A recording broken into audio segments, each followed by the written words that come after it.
It was 5 years ago on Halloween night. The pandemic still had the world on pause. Stores shuttered, streets empty.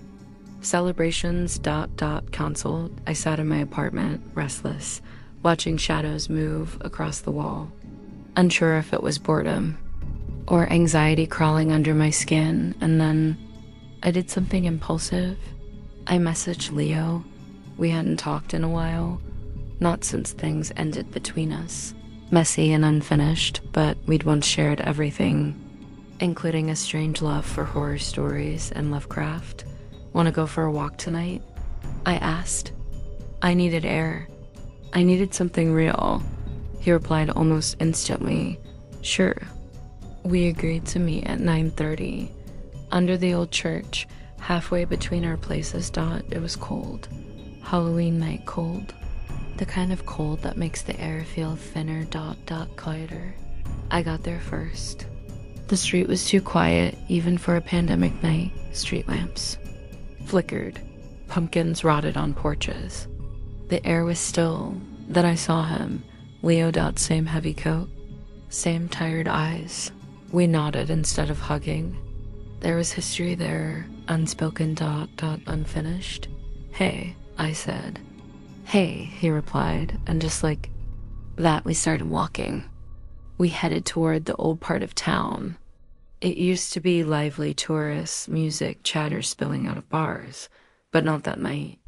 Not in 2020. The streets were nearly dead.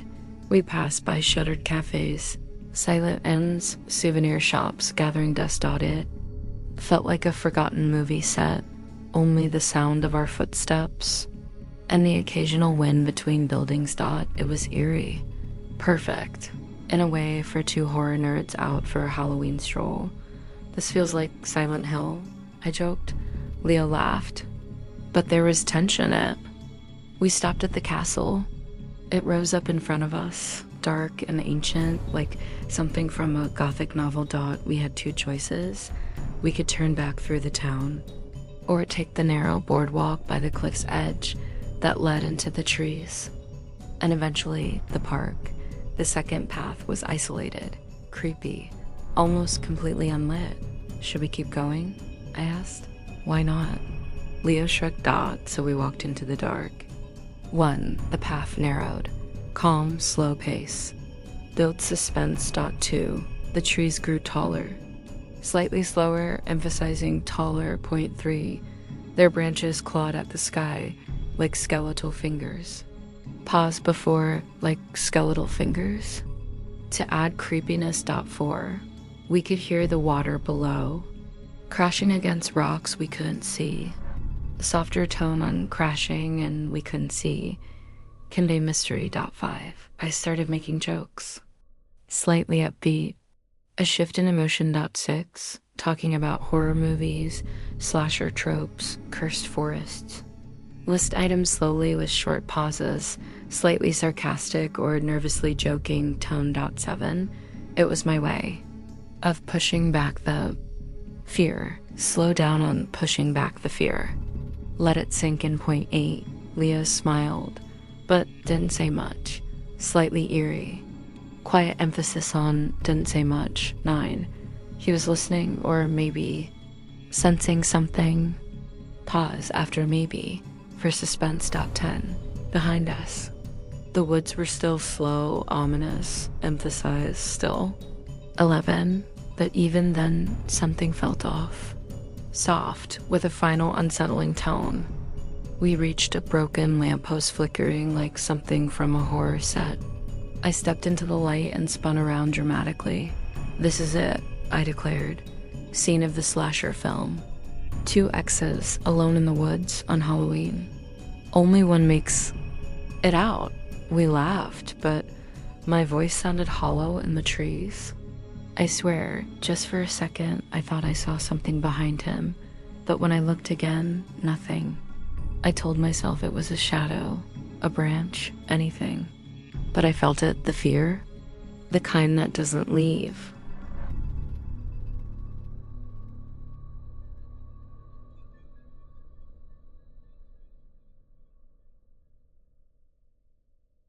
The path opened into the park. Just trees, fog, and flickering lights. Even the playground was empty. Swings creaking in the wind. We didn't talk much then.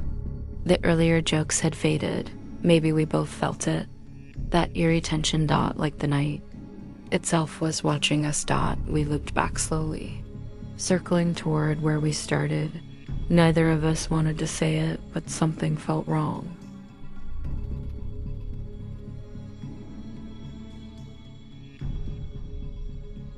When we got back near the entrance to Old Town, we saw them, flashing lights, police cars, ambulances. Officers were running everywhere, but the air felt strangely quiet. Too quiet. A few people stood nearby, confused, whispering. We asked someone what was going on. He turned to us, his face pale, his eyes wide with fear. "Someone's roaming around with a knife," he said, "scaring people." I let out a nervous laugh. Probably just some drunk guy. I muttered, but deep down, I knew the truth it was. Something more. Something worse. "You two should head home, lock your doors." His voice wasn't dramatic, it was dead serious. Leo and I exchanged a look. No more jokes. No more pretending it was just a horror movie. This was real. I walked him to his building. We barely said a word. Then I turned and walked home alone. This time, I walked faster. I walked quickly, eyes forward, but kept checking behind me. Even though I saw no one, the streets were too quiet. Even for a pandemic Halloween. Then, my phone buzzed. Alerts, messages, notifications. I didn't look, not yet. I just wanted to be inside. Finally, I reached my door, locked it, double-checked it. Only then did I sit down and begin to read. The first post I saw had a photo, blurry, distant, but unmistakable. Police tape, blood, people lying on the ground. Then I saw the words, "Medieval dressed man with a sword attacks random pedestrians. 2 dead, 5 injured." My hands started to shake. I scrolled faster, reading updates from people I knew. The attack happened near the castle, just after 10:30 p.m. That was right behind us. Only then did I sit down and begin to read. I pulled up the timeline. The first attack happened just after 10:30 p.m. near the castle steps. We had passed that spot maybe 10 minutes before. If we had turned back, instead of taking the cliffside path, we would have walked right into him. The killer, a man dressed like a knight, wielding a katana-style sword. He wasn't acting. He wasn't joking. He was out to kill, and we had missed him by just minutes. They called him the Sword Killer, dressed in medieval robes, long hair tied back, armed with a katana. He walked through the old town with purpose, with silence. His first victim, never saw it coming. Then another, and another. 5 people, seriously wounded, 2 dead. By the time police caught up, he didn't know them, didn't care who they were, just anyone. At random.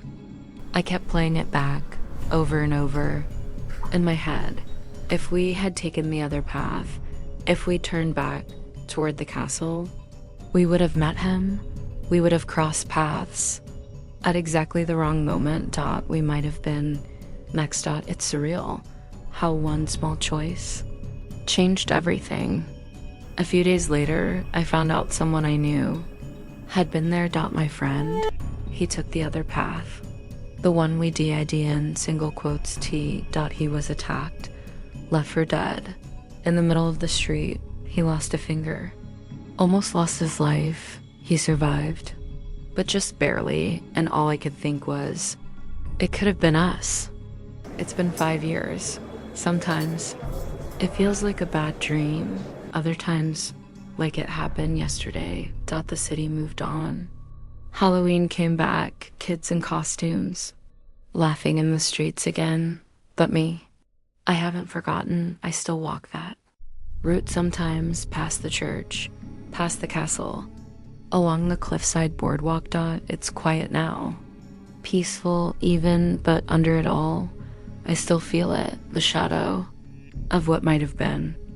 We all make choices, tiny ones, choices that seem meaningless. In the moment. Left or right, go or stay, speak or stay silent. That night, we turned left. That's it. No woman, no warning. Just instinct or impulse, but that one turn was the difference between a quiet night walk and maybe not coming home at all. Sometimes I still see it in my mind, the castle behind us, the cliffside below. And two figures walking away, laughing, unaware that we were just two people trying to reconnect. On Halloween. But behind us, death was already moving. Wasn't brave, I wasn't smart, I was just lucky. And now I carry that night with me. Not as a horror story, but as a reminder, life is fragile, terrifying, beautiful,